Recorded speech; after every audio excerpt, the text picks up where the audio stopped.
নমস্কার, ডিজিটাল বাংলা শিলিগুড়ি এক্সপ্রেসে আপনাদের সকলকে স্বাগত। আপনাদের সাথে আমি পাওনা। শুরুতে হেডলাইন্স। সময়ের সাথে হারিয়ে যাওয়া একাধিক স্মৃতি আজও কি মারছে শিলিগুড়ির সঞ্জীব সিনহা সংগ্রহে। 6 জন মায়ানমার নাগরিক গ্রেপ্তার পানি ট্যাঙ্কির ভারত নেপাল সীমান্তে।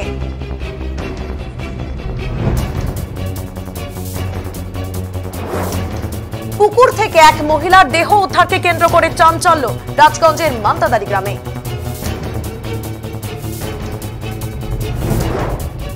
এনজেপির মিষ্টি ব্যবসায়ী খুনে অভিযুক্ত বিক্রম সরকারকে পেশ করা হলো আদালতে।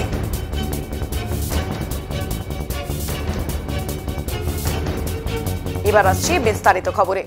এক সময় রেল সিগন্যাল ছিল রীতিমতো হাতে চালানো এক শিল্প। ব্রিটিশ আমলে বিদ্যুতের অভাবে কেরোসিন ল্যাম্প ব্যবহার করে রেলগাড়িকে সংকেত দেওয়া হতো।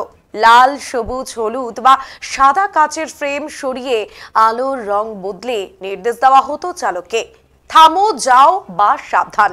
এই ল্যাম্পগুলি ছিল দৃষ্টি নির্ভর সংকেত ব্যবস্থা, যা রেল লাইনের ফটক থেকে শুরু করে ইঞ্জিনের পেছনে থাকা কর্মীর হাতেও থাকতো। কুয়াশা, রাত বা ঝড়ের সময়ও চালকের চোখে পড়ার মতো করে এগুলো ব্যবহার করা হতো। পুরোনো দিনের এই ল্যাম্প আর চোখে পড়ে না। তবে সংগ্রাহক সঞ্জীব সিনহা এমন এক সংগ্রহশালা গড়ে তুলেছেন যেখানে এই ইতিহাস জীবন্ত। তার সংগ্রহে রয়েছে কেবল রেল ল্যাম্প নয়, 200 বছরের পুরনো ঘড়ি, 25টি দেশের মুদ্রা, ভারতের প্রাচীন কারেন্সি, ওয়েট মেশিন, গামাফোন, টেলিফোন ও এমনকি স্বাধীনতা পূর্ব কালের সংবাদপত্র। আজকের ডিজিটাল যুগে এই সব যেন হারিয়ে যাওয়া ইতিহাস। তবু সঞ্জীব বাবুর সংগ্রহ আমাদের মনে করিয়ে দেয় প্রযুক্তির পথ চলা শুরু হয়েছিল খুবই সাধারণ হাতের কাজ থেকে।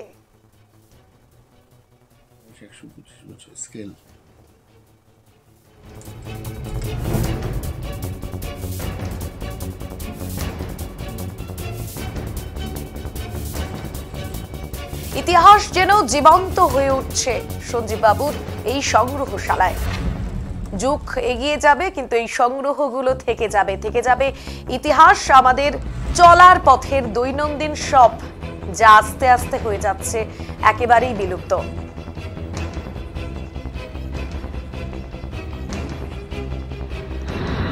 40-50 বছর আগে রেলের সিগন্যাল বদলানো হতো হাত দিয়ে, এমনটাই বলছেন অতীতের জিনিস সঞ্চয়কারী সঞ্জীব সিনহা। একদমই তাই, আগেকার দিনে ব্রিটিশ জামানার ল্যাম্প দিয়েই বদলানো হতো রেলের সিগন্যাল, এবং সেই ল্যাম্পটিতে ছিল বিভিন্ন ধরনের রং, লাল, হলুদ, সবুজ। এবং যখন রেলের লাইনে রাস্তাতে অসঙ্গতি মিলত তখন লাল সিগন্যাল দেওয়া হতো হাত দিয়ে, এবং যখন রেলের লাইনে রাস্তা পরিষ্কার থাকতো তখন সবুজ সিগন্যাল দেওয়া হতো হাত দিয়ে। এমনটাই বলছেন অতীতের জিনিস সঞ্চয়কারী সঞ্জীব সিনহা। আসুন এই ল্যাম্পটির ব্যাপারে আরো বিস্তারিত আমরা তার থেকে জেনে নেব।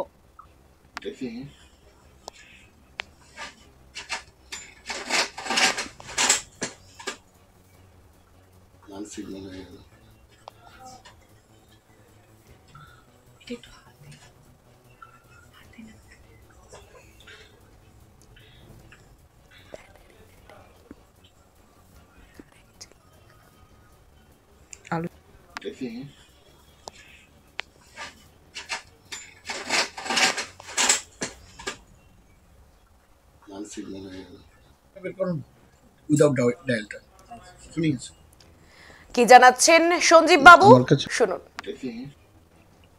আমার কাছে পুরোনো দিনের যেরকম গ্রামোফোন আছে, টেলিফোন আছে, চরকা আছে, তারপরে পুরনো স্টোভ যেটা এখন দেখাই যায় না সেই স্টোভ আছে, তার পরবর্তী স্টোভ পাম্প স্টোভ সেটাও আছে, তারপরে গ্যাস হ্যাচারপাতি, তারপরে টিভি, রেডিও, তারপরে উইদাউট ডায়াল টেলিফোন, তারপরে যে পুশ বটন টেলিফোন আসলো সবগুলোই সিরিয়াল আছে, তারপরে যে টেলিফোন আসলো সেই কর্ডলেস টেলিফোনও আছে, তারপরে তো আসলো মোবাইল, তারপরে আসছে সেগুলো আছে। আর ল্যাম্প রয়েছে যেখানে দেখা যাচ্ছে আপনার এই ল্যাম্প দিয়ে নাকি ট্রেন চলাচল করতো। হ্যাঁ, এটা আগে গার্ডের কাছে ব্যবহার করা হতো। এই ল্যাম্পটা অ্যাকচুয়ালি গার্ডের কাছে থাকতো। তখন তো আর বিদ্যুতের কোনো ব্যবস্থা ছিল না। এই ল্যাম্পের ভিতরে একটা ল্যাম্পও জ্বলতো, সেই ল্যাম্পটা দিয়ে ওর ভিতরে জ্বলতে থাকতো এবং ওখানটা দুটো কাঁচ চেঞ্জ করার একটা ব্যবস্থা ছিল, একটাতে সবুজ একটাতে লাল। যখনই লাল দিল তখনই সিগন্যাল দিয়ে দিল যে ট্রেন দাঁড় করিয়ে দিচ্ছে, আর যখনই ওটাকে ঘুরিয়ে সবুজ করে দিল তখন গ্রিন সিগন্যাল দিয়ে দিলে ট্রেন বেরিয়ে যাচ্ছে। তখনকার সেই সিগন্যাল ব্যবহার করা হতো। এখন আর এসব দেখা যায় না, এখন তো সব ইলেকট্রনিক্স চলে এসছে, তাই এখন সব ডিজিটালি চলে। এটা প্রায় 70 বছর হবে, 70 বছর আগের পুরনো। এছাড়া বেবি ওয়েট মেশিন তখনকার ওটাও প্রায় আজ থেকে 70 বছর আগের। তারপরে তখনকার যে ওয়েট মেশিন ছিল, যে বড় বড় জিনিস ওয়েট করা হতো, সেটা লোহার এত ভারী যে একা তোলা সম্ভব হয় না, সেই ওয়েট মেশিনও আছে আমার কাছে। তার পরবর্তী আসলো কাটা সিস্টেমে ওয়েট মেশিন, সেই ওয়েট মেশিনও আছে।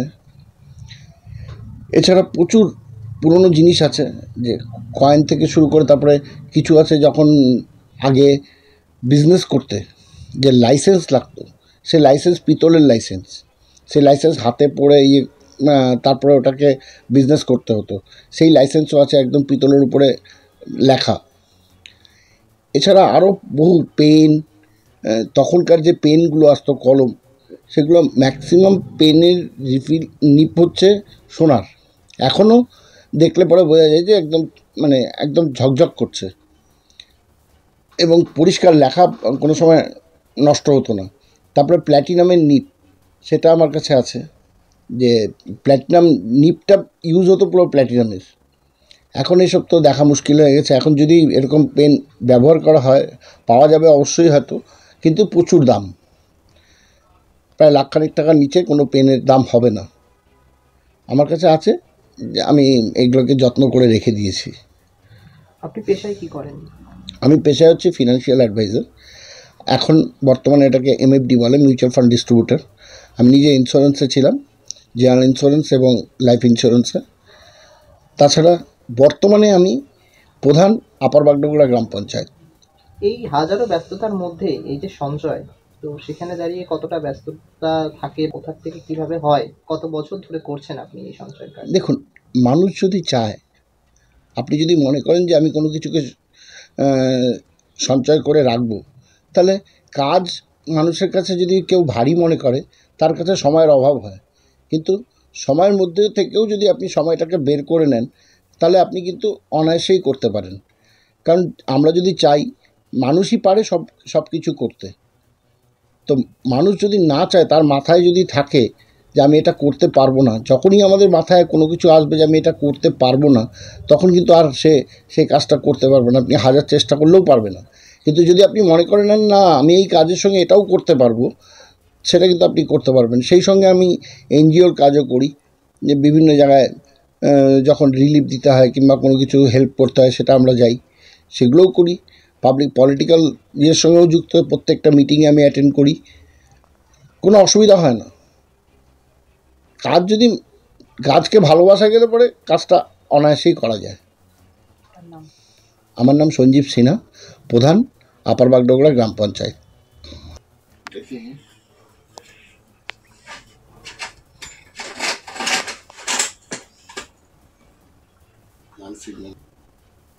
ছজন মায়ানমার নাগরিক গ্রেপ্তার পানিট্যাঙ্কির ভারত নেপাল সীমান্তে। নেপাল প্রবেশের আগে 6 মায়ানমারের নাগরিক গ্রেপ্তার। খড়িবাড়ির পানিট্যাঙ্কির সীমান্তে SSBর হাতে আটক 6 ধৃতদের মধ্যে একজন রয়েছে মহিলা। SSB সূত্রে খবর, নেপাল যাওয়ার সময় SSBর সন্দেহ হলে প্রথমে 3 এবং পরে আরো 3 জনকে জিজ্ঞাসাবাদে অসঙ্গতি পায় জওয়ানেরা। ধৃতদের কাছ থেকে ভারতীয় আধার কার্ড তারা যদি দেখায়, তারপরে কিন্তু সন্দেহ গভীর হয়। পরে ধৃতরা মায়ানমারের বাসিন্দা বলে স্বীকার করে নেয়। জানা যায়, ভারতে প্রবেশ করার পর অবৈধভাবে দিল্লিতে আধার কার্ড তৈরি করে ধৃতরা কলেজ পড়ুয়া বলে স্বীকার করে তারা। ধৃতদের কাছ থেকে কোনো পাসপোর্ট বা ভিসা পায়নি SSB। পরে ধৃতদের খড়িবাড়ি পুলিশের হাতে তুলে দেওয়া হবে বলে SSB সূত্রে জানা গিয়েছে। আজ ধৃতদের শিলিগুড়ি মহকুমা আদালতে তোলা হয়।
একটি পুকুর থেকে এক মহিলার দেহ উদ্ধারকে কেন্দ্র করে চাঞ্চল্য রাজগঞ্জের মান্তাদারি গ্রামে। স্থানীয় মানুষের সূত্রে জানা যায়, রাজগঞ্জ ব্লকের মান্তাদারি গ্রাম পঞ্চায়েতের মান্তাদারি গ্রামের বাসিন্দা করুণা রায়ের স্ত্রী পুষ্পা রায় গতকাল ছাগল চড়াতে গিয়ে নিখোঁজ হয়ে যান। তারপর থেকে সারাদিন খোঁজ করার পরেও পাওয়া যায়নি তাকে। অবশেষে আজ বাড়ির পাশে একটি পুকুরে ভেসে ওঠে পুষ্পা রায়ের দেহ। খবর পেয়ে ছুটে আসে গাজলডোবা ফাঁড়ির পুলিশ। পুকুর থেকে দেহ উদ্ধার করে ময়নাতদন্তের জন্য উত্তরবঙ্গ মেডিকেল কলেজে নিয়ে যাওয়া হয়। পুরো ঘটনার তদন্ত করছে গাজলডোবা ফাঁড়ির পুলিশ। এ বিষয়ে পরিবারের লোকেরা জানায়, গতকাল থেকে নিখোঁজ ছিল পুষ্পা রায়। বাড়ি থেকে ছাগল চড়াতে গিয়ে আর বাড়ি ফিরে আসেনি। অনেক খোঁজ করা হলেও পাওয়া যায়নি। আজ সকালে বাড়ির পাশেই পুকুরে ভেসে ওঠে। কিভাবে এই ঘটনা ঘটলো আমাদের জানা নেই বলেই মন্তব্য বাড়ির লোকের।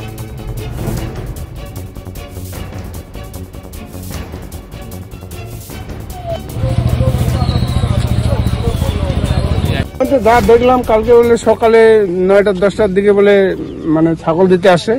ছাগল দেওয়ার পরে ছাগলটা ছাড়িয়ে দিছে। ছাড়িয়ে দেওয়ার পরে ও আর কি এইদিকে আসে। এইদিকে এসে এখানে বলে কার সাথে কথা বলছে। কথা বলার পরে তখন থেকে নিখোঁজ হয়ে গেছে। খোঁজাখুঁজি সারা রাত খোঁজাখুঁজি হয়েছে। খোঁজাখুঁজি হওয়ার পরে আজকে সকালে এখানে গরু টরু বাঁধছে। বাঁধার পরে তাও দেখছে যে নাই। হ্যাঁ, তারপরে কিছুক্ষণ আগে খবর পাওয়া গেল যে এখানে ভাইসে উঠলো এই বউটার। ওর নাম হচ্ছে পুষ্পা রায়, বয়স 35-এর মতো হবে আর কি। স্বামীর নাম করুণা রায়। হ্যাঁ, পুলিশ আছে, বাড়িতে সবাই আছে। 2টা মেয়ে আছে, একটা ছেলে আছে, আর শ্বশুর আছে, আর ভাসুর আছে। যা দেখলাম কালকে বলে সকালে 9টা-10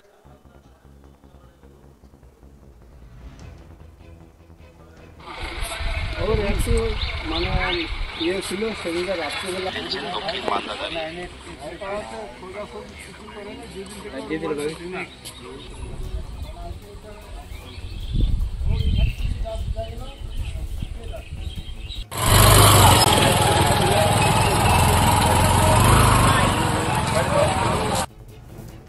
অস্ত্রের কোপে মিষ্টি ব্যবসায়ীর মৃত্যু। অভিযুক্ত বিক্রম সরকারকে আদালতে পেশ।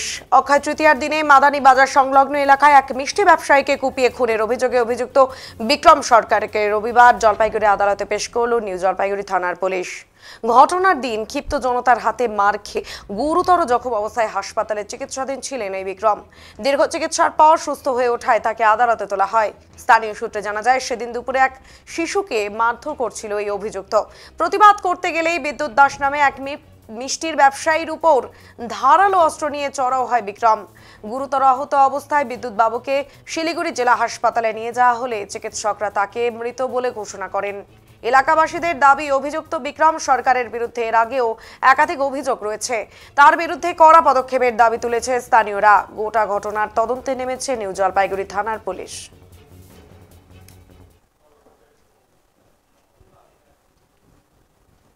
এখনকার মতো এই পর্যন্তই। শিলিগুড়ির সমস্ত খবর দেখতে চোখ রাখুন ডিজিটাল বাংলার পর্দায় প্রতিদিন রাত 8টায়। ডিজিটাল বাংলা, আগে ভাগে সবার আগে। Neotia Getwel, a multi speciality hospital, Matigara, Siliguri.